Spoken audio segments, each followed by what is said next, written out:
Hey, what is up, good people? You CISSP wannabes. I am Colin Weaver. These are the IT Dojo CISSP questions of the day. I come at you each time, give you 2 questions as you continue this journey towards becoming a CISSP. So, here comes question number 1. Question number 1 today is, which of the following is a primary thing that should occur during the implementation phase of the systems development lifecycle? Here come a bunch of answer choices. Click pause, read through them, contemplate them carefully, and then when you're ready, click play, and I will talk it through for you. Answer choice number 1 says that one of the primary things you need to do during this phase is obtain the authorization to operate from the authorizing official, and that is totally true. Cool. That is absolutely high on your list of things that need to occur. The system needs to be authorized to operate before you can actually get it into production or when you're putting it into production. All right, well, we know what the right answer is, but as always, I like to look at the other answer choices just to make sure I wasn't too quick to choose. So the second answer choice says that you're going to develop the security documentation, and that's a no. That would have occurred in the phase previous, which was the actual development and acquisition phase, phase 2. So that should have already been done by the time you get to implementation. How about the third choice, a privacy impact assessment? Privacy impact assessment is going to occur in phase 1. It's going to kind of occur in phase 2, and privacy impact assessing is kind of an omnipresent thing throughout the entire systems development lifecycle. So while this is not technically a wrong answer, the best answer that I was looking for here was, again, the first one with the whole authorizing official thing. So no, hope you didn't pick this one. The last answer choice, also not the correct answer choice, saying that continuous monitoring processes should be designed. Nope, that should also have occurred in phase 2, the development acquisition phase. So no, so all of these are things that certainly would occur during the systems development lifecycle, but we were just looking for one that was going to occur primarily, or one of the primary things that occurs in the implementation phase.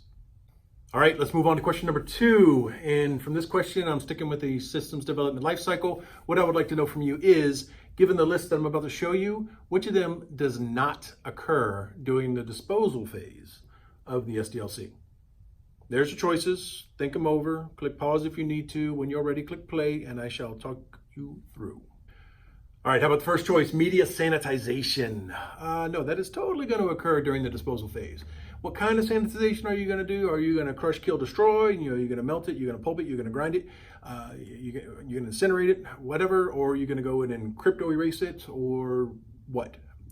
So whatever the data is, whatever the system is, in whatever way you need to make sure that it is sanitized in such a way as to have an extremely high degree of assurance that this thing isn't going to end up on eBay and have all your data still on it or something like that. So, and I've seen that more than once. True story. But definitely something that you would do. So we're looking for something that you would not do. Answer choice number 2. Yeah, we're in the disposal phase, so the disposal of the hardware and software is something that would occur during the disposal phase. Kind of makes sense. The key, of course, is making sure that we do it in a way that is going to protect the confidentiality of the information that the system was processing, and that we don't inadvertently allow something to get away from us. So yes, we're going to go in and get rid of it, destroy it, but again, do so in a secure fashion. How about the third choice, saying that we're going to go in and create archives based on any internal requirements or any legal requirements that we have to archive data for a certain period of time. And that is totally something that's going to happen during this disposal phase. So you're going to go and say, all right, we're done, we're ready to be out, but we got to keep the data for how long? Is there some kind of a law or regulation that compels us to keep the data for a certain period of time? Okay, we need to adhere to that. And then, of course, you want to make sure that those archives are going to be adequately secured. Don't archive your data and leave it unencrypted. That's a party foul. And then also, it may be the opposite. It may be that you, for whatever reason, don't want to have an archive of the data. And so unless you have an internal requirement that compels you to do it, or you have to do so for some legal reason, again, you need to answer those questions, archive as appropriate, and then make sure that those archives are adequately secured.